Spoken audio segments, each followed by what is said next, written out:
What do you do when you pursue a goal with relentless passion? When you are single-mindedly focused on that incredibly difficult goal, come so close to achieving it, and then as you're formulating the plan for your next attempt, the opportunity seems to just get ripped away from you entirely. I interviewed Wendy Levra last year after her strong finish at North Americans as she was preparing to make another run at her pro card at Nationals in women's bodybuilding just a few months later. Then her body started to backfire on her and she had to put it on hold, and the fallout from having to put that goal on the back burner was devastating. I'll let her tell the story, but the remarkable thing is the turnaround she's made since then, both in her mindset and finding her enjoyment in bodybuilding again rather than just focusing on the pursuit.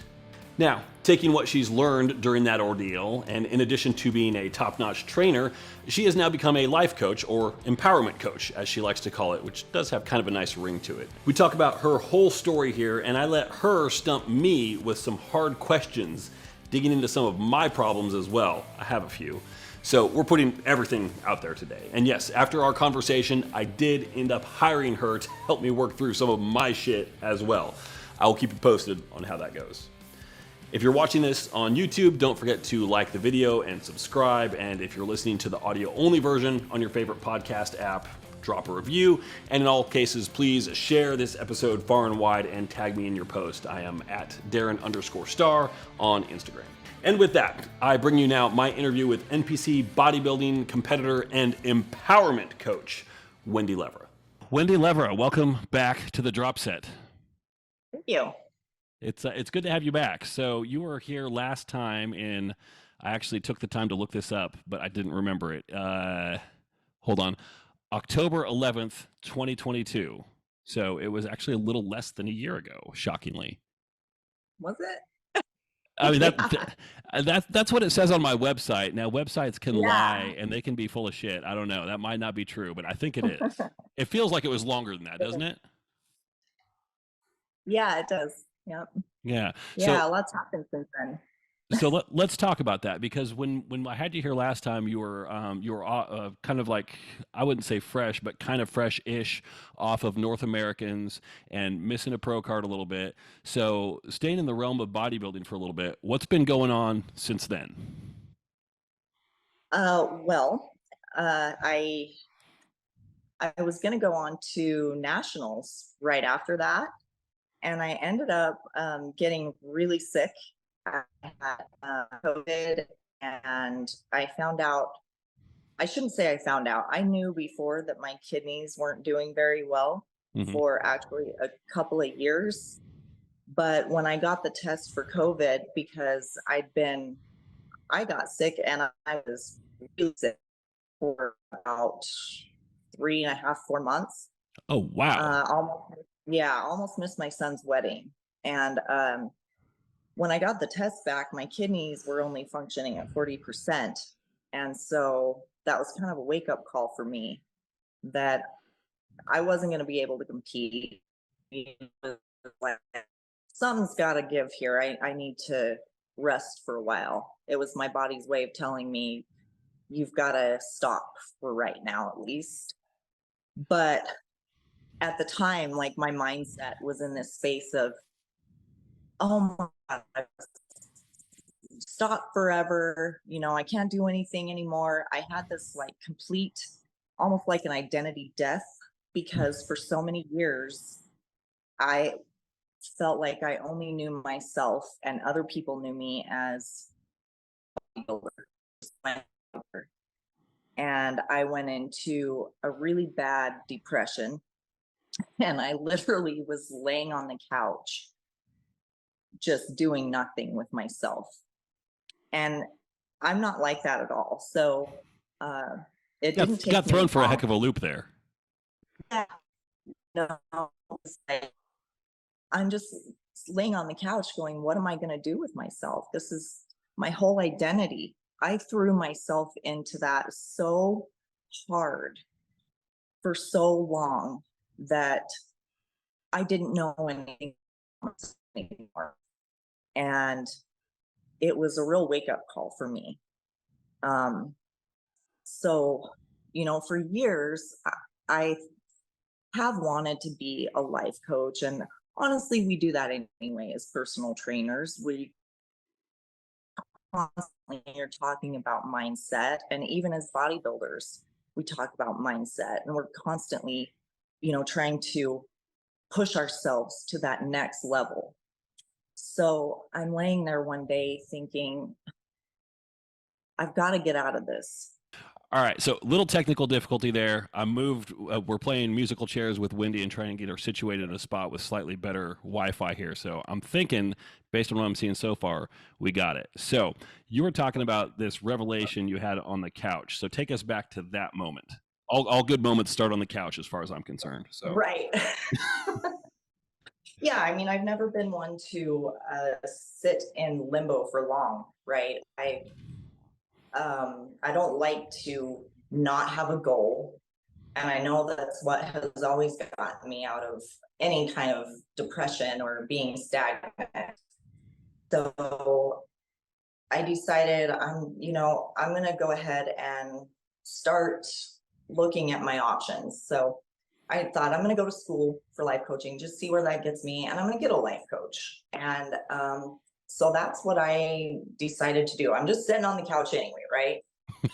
Well, in doing so, I mean, I was working too, don't get me wrong. I was still seeing clients, but I had no desire to go to the gym, none whatsoever. It wasn't 100% couch time. Right. I mean, I had no desire to work out at all. I just was like, I'm burned out. I don't want to do this at all anymore. And so I started getting my, certification in life coaching. And in doing so, you have mentors, a lot of mentor coaches. And then I started seeing a life coach in my town too. And that's where like all the awakenings came for me. We have a lot of healing throughout our life and a lot of different things happening to us that we have to overcome, but it's a lot different when you have real awakenings in your life where you just start seeing the things that you've been doing and realize how much you actually have overcome and give yourself credit for that. And the tools that you've actually been using. And oh my gosh, it's just, and the growth that I have made in this time. And it blows my mind how much I've changed. I mean, it's super cool that you can go from like competing at a very high level, and it's something that you cannot, like, you can't half-ass that. You have to go into it 110% to have any level of success in that. And then that just kind of gets ripped away completely.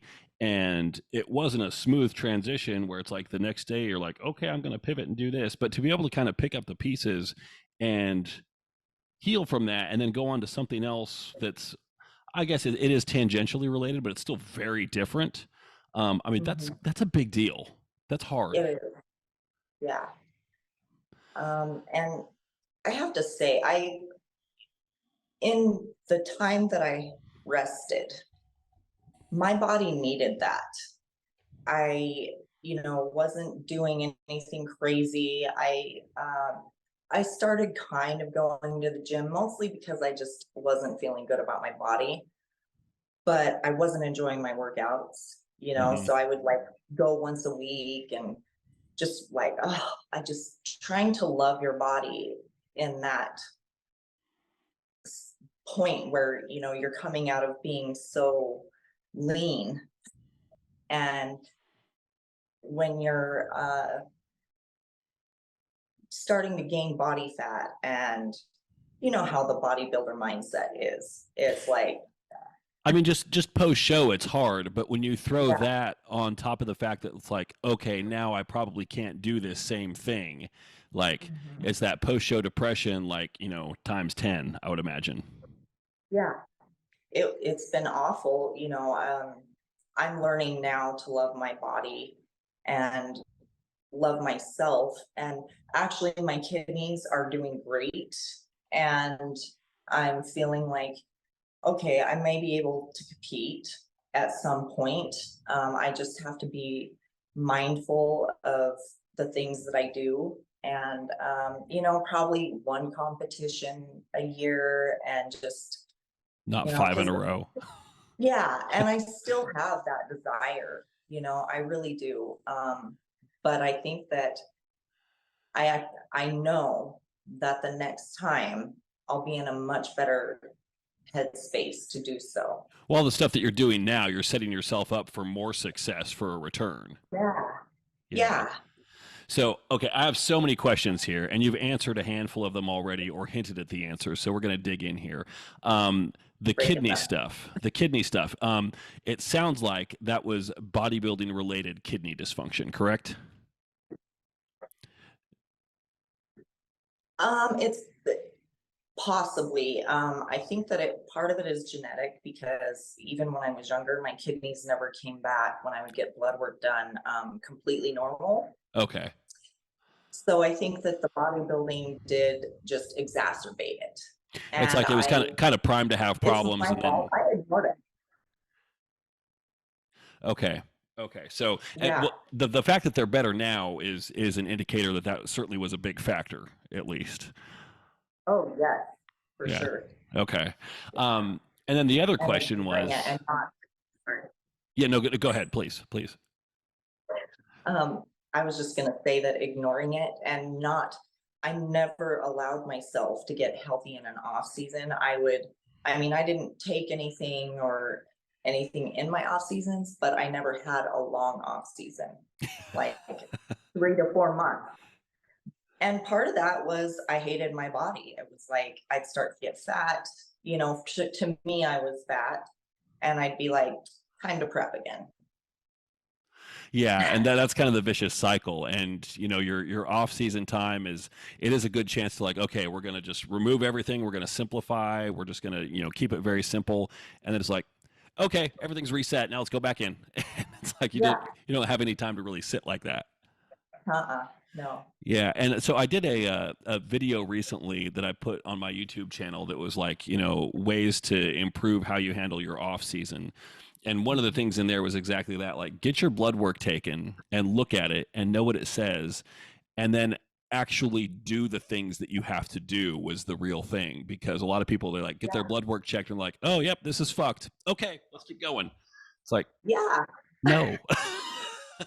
Yes.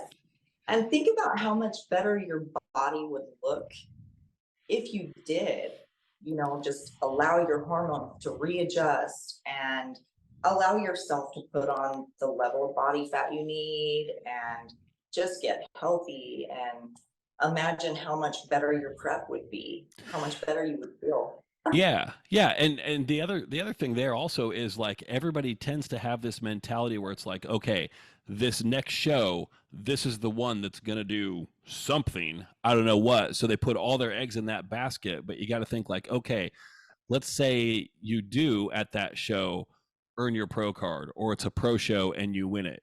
What next? Is that the last thing? Like you've got to be thinking longer term as well. And I think as bodybuilders, we tend to Mhm. deprioritize longevity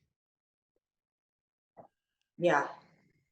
Yes, I definitely agree with that. to our And detriment. longevity should really be the key.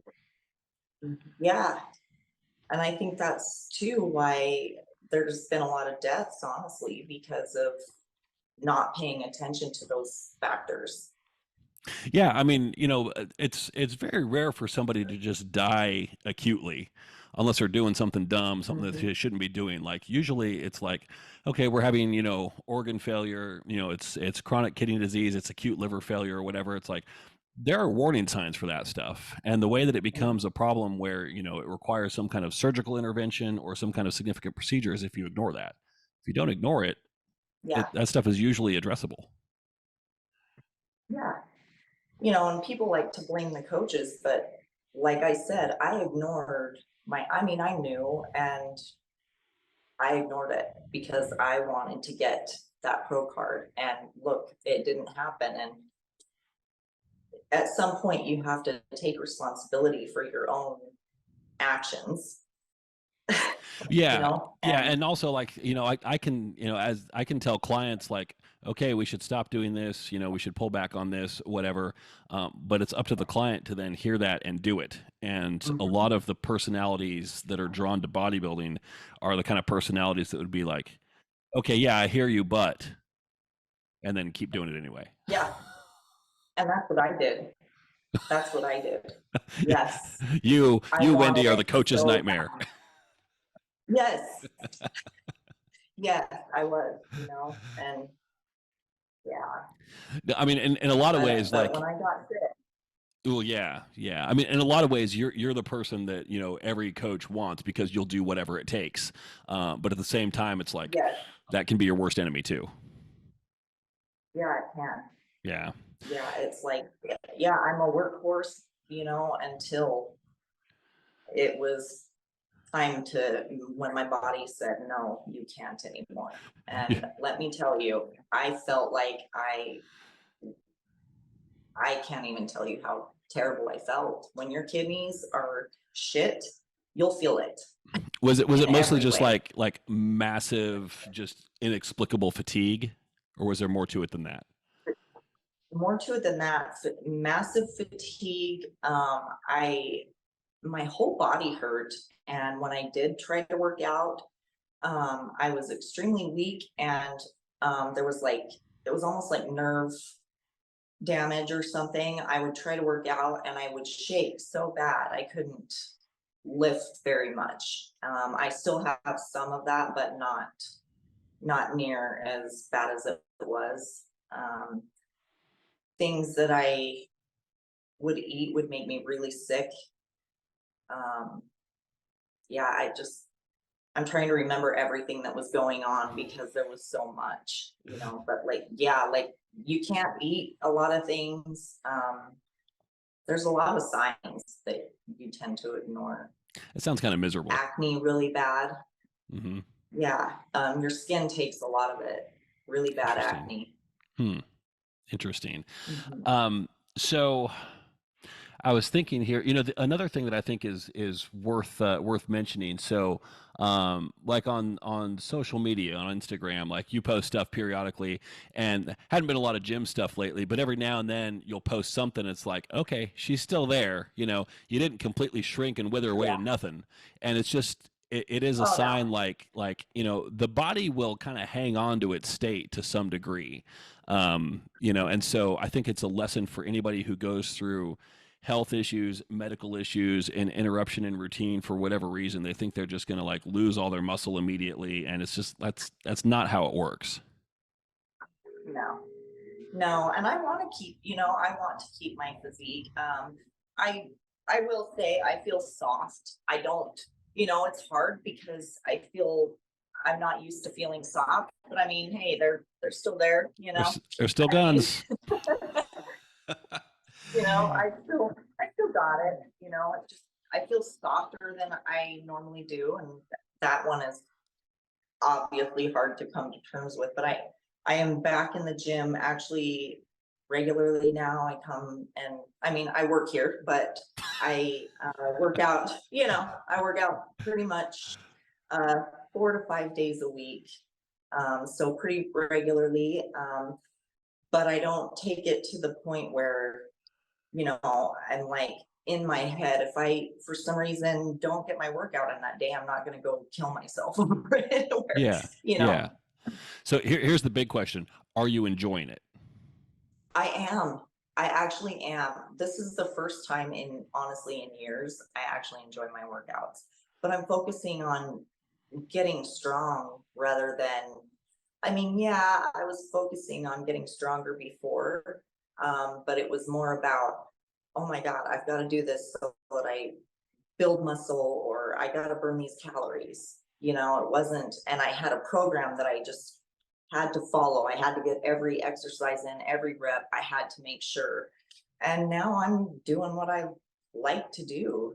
I'm just, hey, I'm going to try and get this much weight today. It's more, I got this much last week. I'm going to try and hit this weight this time. And Yeah, I mean, I think there's a lot to be said here. So, you know, for your comeback, if we want to call it that, I think if you can bring a version of yourself that's in a better headspace, enjoys your training, and can then kind of mix in that, you know, that kind of healthy level of psychotic adherence, like to some extent, like yeah, if you can marry those two, but like I always think if you enjoy your training, that shows on stage versus like, okay, I have to yeah, do this. Even if you're very methodical about it, like the enjoyment of the training shows in your physique, I think.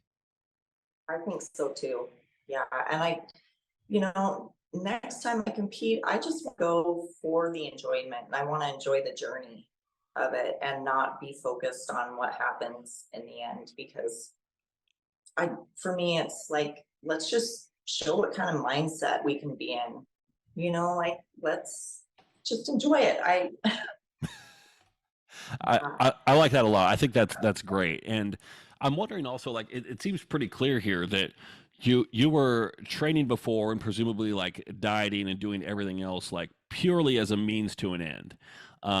It wasn't Mhm. something like, you know, you were enjoying the result, not the process.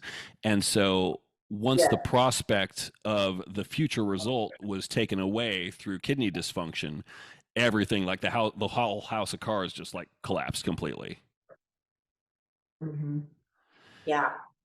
And so being able to keep the enjoyment factor in there, I think if you, God forbid, are, you know, presented with something similar in the future, I think that kind of helps with your resilience a little bit too.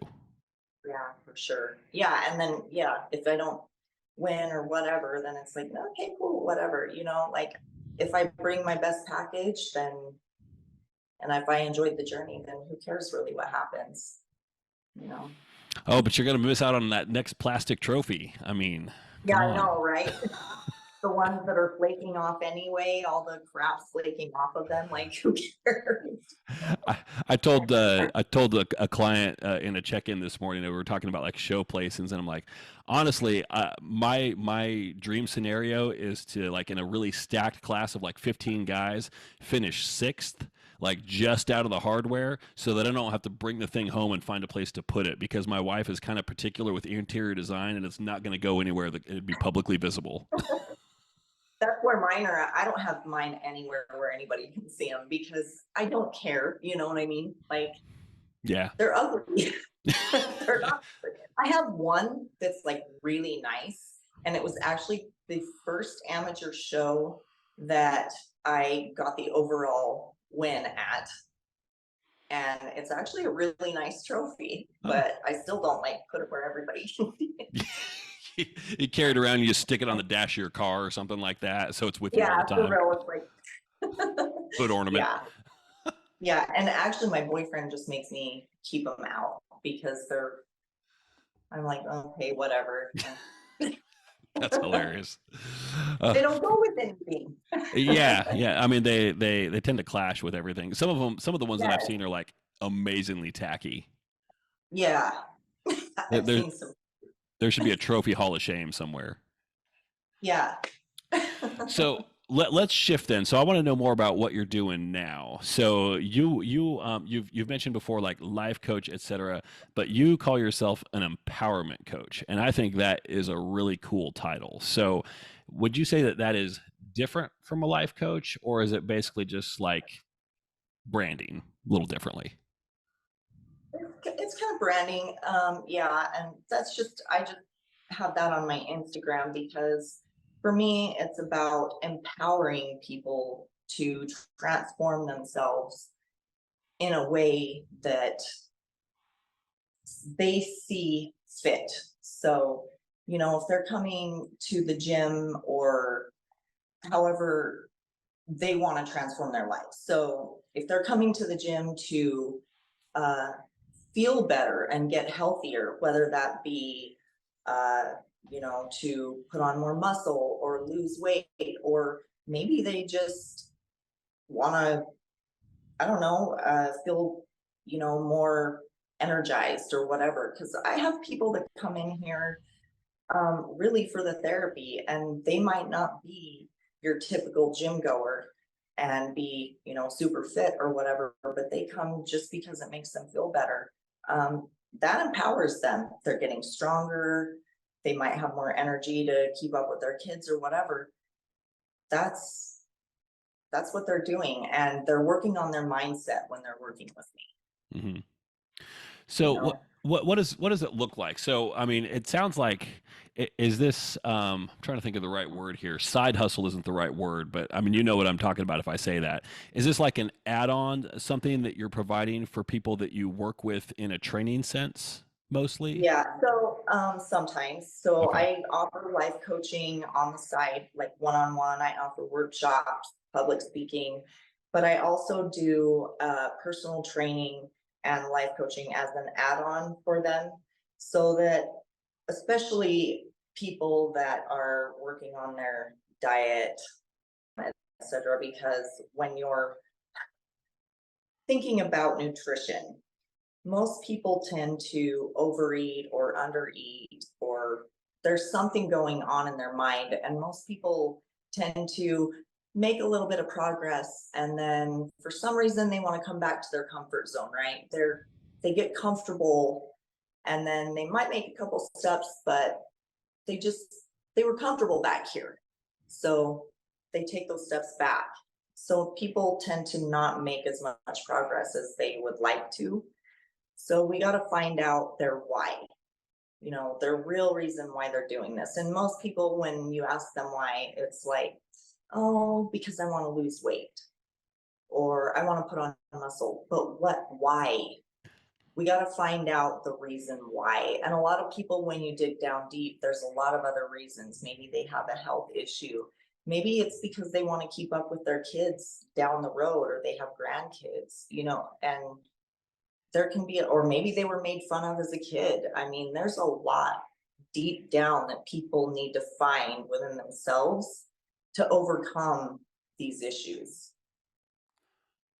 Yeah, it's all about like peeling back the layers of the onion, I think. Yeah, It's like I want to do yeah, this. Why? You know, what's the yeah. root cause? Like for me, it was always just like, you know, childhood insufficiency. Like, you know, I never felt like I was good enough for myself. It's not like I was trying to, you know, meet anybody else's expectations, but um I don't know.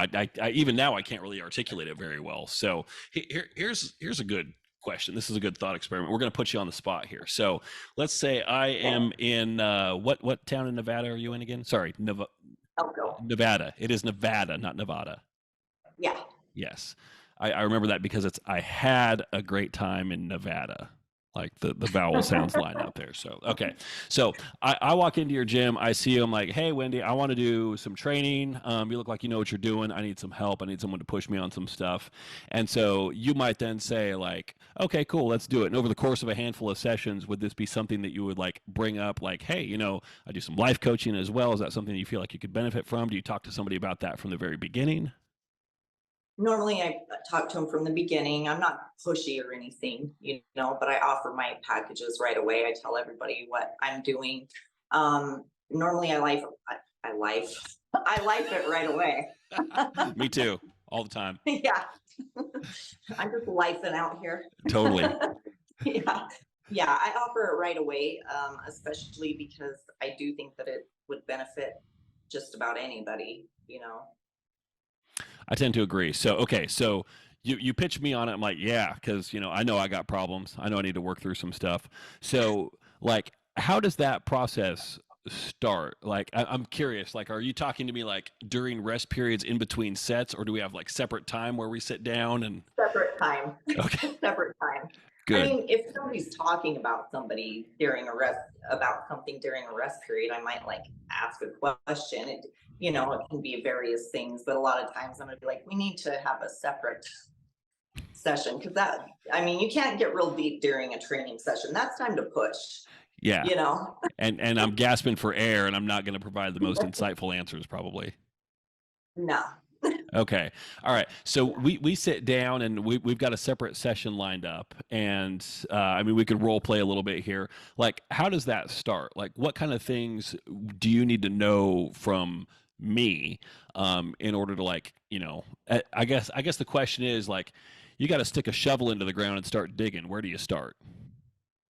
Usually the first thing I'm going to ask is what, like if you have a specific coaching request, is there something specific you want to work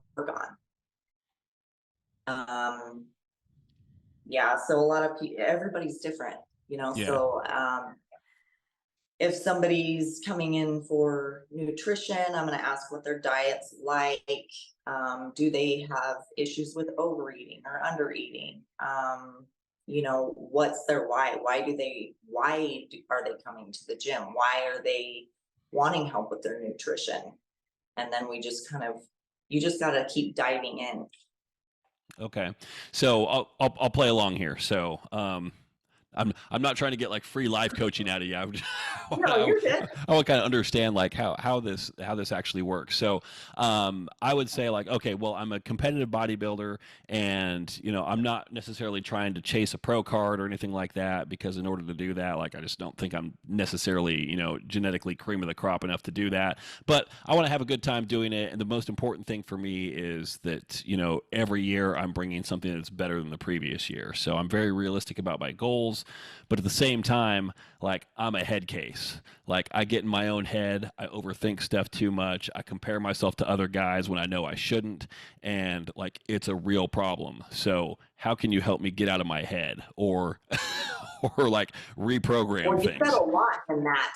Yeah, I mean, said a whole lot in that statement. I mean, the thing is, I know what my problems are at least. So yeah, you said a lot in that statement. First of all, where does the comparison come from? Yeah, I think it's because I maybe there's probably something where like I say like, okay, I don't think I'm good enough to go pro, but I think maybe something in the back of my head says like, well, maybe you are, and so these are the guys that you'd have to be going up against. So you should be paying attention to that, and paying attention to that means comparing myself. Yeah. So where does that come from? This feeling of not being good enough? Oh, okay, that's the $1 billion question right there. That's a toughie. That's a toughie. Do you ever give people like, do you set a Jeopardy timer and let them think about it for a bit? Oh yeah, I'm just gonna sit in silence and wait for it. Silence is golden. I learned that. So I have a side hustle myself. It's a videography business, and a lot of this is like, selling video production packages to people, and so you're having sales conversations with them. And one thing that they tell you during those sales conversations is your default action should be to sit in silence. Yes. Silence is golden. Yeah, because let people sit and think. When you are quiet, the other person is thinking. Absolutely. Absolutely. So for sake of this being a podcast, and like people could like see the perplexed look on my face, but this will also be on audio only platforms. So I don't want to have too much dead air. So I'm thinking like, what was the question again? Where does the feeling of not being good enough come from? Yeah. Yeah.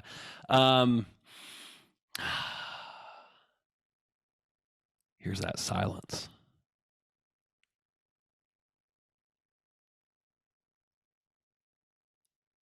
I guess really like that's the question that I need to be able to answer. And I feel like if I could answer that, then suddenly, I mean, it's not like everything's solved at that point, but I think the next step becomes probably a little bit more obvious at that point. That's tricky. Yeah. So I didn't realize when I was going down this road that I was gonna end up stumping myself and be like, oh shit. but here we are. So my commitment to you is I'm going to answer that question, and okay. I guess my commitment to everybody in podcast land is I'm going to answer that question as well. So I'm going to open up a notepad here, and the question is why? What was it again? Where does that feeling of not being good enough come from? I like that. Okay. All right, so I'm going to take a pass on that for right now, because I don't want to just give you some bullshit answer on that. Like that's, okay. I think what you would acknowledge about this whole process as well is it does require radical honesty with yourself. Yeah. Yeah, and you could go clear back to your childhood. Maybe somebody. I mean, I'm not going to give you answers, but that's it. That's what it is. That. Yeah, you know what I'm saying. Yeah, I mean, I would assume. I mean, I can think of a few specific things when I was younger that probably helped kind of plant the seed for that, but it's definitely more complicated than that too. Um, so yeah, okay, I'm gonna get back to you on that. So, Okay. um, no, that's good. I mean, it shows the value in that because I think a lot of what you do in that role is you get people to think about the shit that they actively try not to think about. Mhm. Yes. So my job is to get them to think about where those things come from and then get them moving forward from that. So unlike a therapist, where a therapist is going to get you, just looking at your past trauma, my job is to get you from the now to the next. That's what a life coach does. So So more we're going to get actionable you moving steps. forward.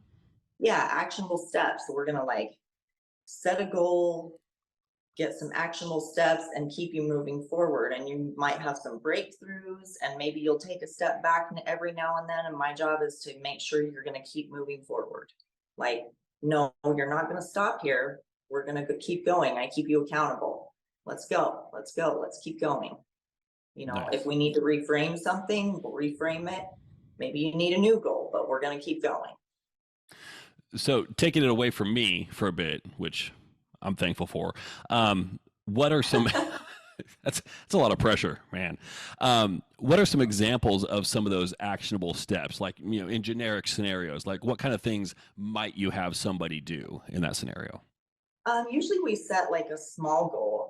For instance, I have somebody right now who's trying to open up a business. Her first goal was actually to find out why she had to take a look at herself and find out why she kept going back to why she couldn't think of herself as opening this business. She figured it out. And then the next goal was she had this idea to get a loan. And could she get a loan? Well, she went and got her loan. So that was her next goal. So now we got to find out. I'm actually have a coaching call with her today to find out what her next goal is. But we actually got her. I'm going like too fast for myself. So we got the loan. We got the loan. See, here I am, like I got it. She got You the loan. co-signed for it, And right? so, yeah, I know. She got the loan, and our next goal was to start building her business like from the ground up with contracts and get all her paperwork started. So that was her next goal, and she started that. So now we're on the next step, which I'm not sure what we're doing next because she's got to show me that she's got her paperwork going. Right. So we have a call today to find out what she creates her steps. I'm there to make sure we're moving along. So she creates her steps while we're talking. I kind of help her come up with those ideas, but they come from her.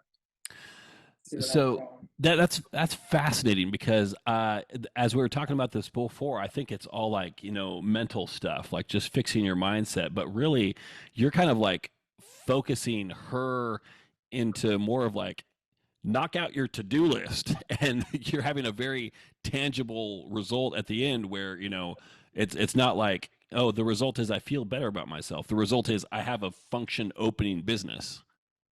Yeah, some people have a functioning, yeah, some people actually have a goal like that. Other people may just need, inner work, growth in some way to overcome, some personal boundaries within themselves or whatever. So everybody's got something different, and that's what makes it fun for me. So I'm not just in a gym, like we're just training all day long. You know what I mean? There's something so much different about everybody. I love it. That's cool. And you're not just And like, I'm working on myself at the same time. I mean, it's like a bonus, right? Now, Yeah. you probably can't necessarily be your own life coach. I imagine that's kind of like, a lawyer representing themselves. It's a disaster waiting to happen. Well, you would think so, but I do find myself coaching myself all the time. I have literally 6 life coaches as we speak. just because of school. Like they're always, you know, with, Only 6? I know, like I've got like 15 different people I talk to all the time, but one main one that I work with. But yeah, I constantly catch myself coaching myself. If I'm like doubting myself or whatever, I'm like, where does this come from? You know what I mean? It's just, I but it suppose does on help. some level you can't really stop yourself from doing that.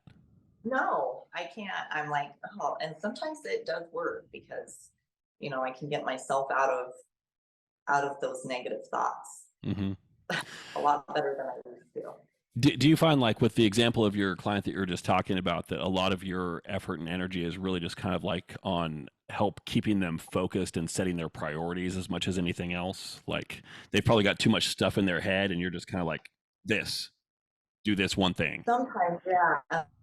A lot of times, the thing is, like, we really have the answers in ourselves. And sometimes we have so much stuff going on that we can't seem to focus on it or get it out.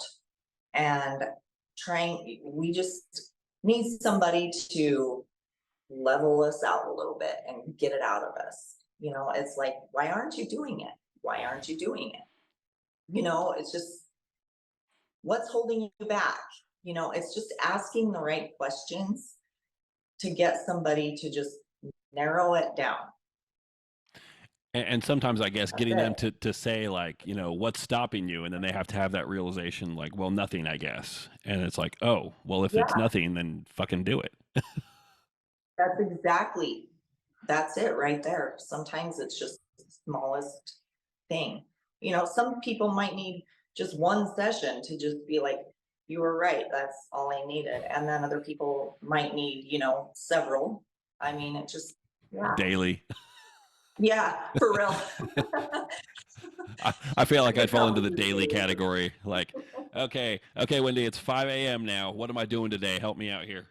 Yeah. Yeah, I don't think people, I never used to realize that there was such a value in it. You know, I was like, a life coach, what for? And then I actually, a few years ago, worked with somebody and realized that it actually helped me. I remember, I mean, this would have been, what, 11 years ago or something like that. But I worked with a therapist for a little bit myself. And it took a little bit to find the right one. And Yes. I think it was the third one that I came across where I'm like, this works.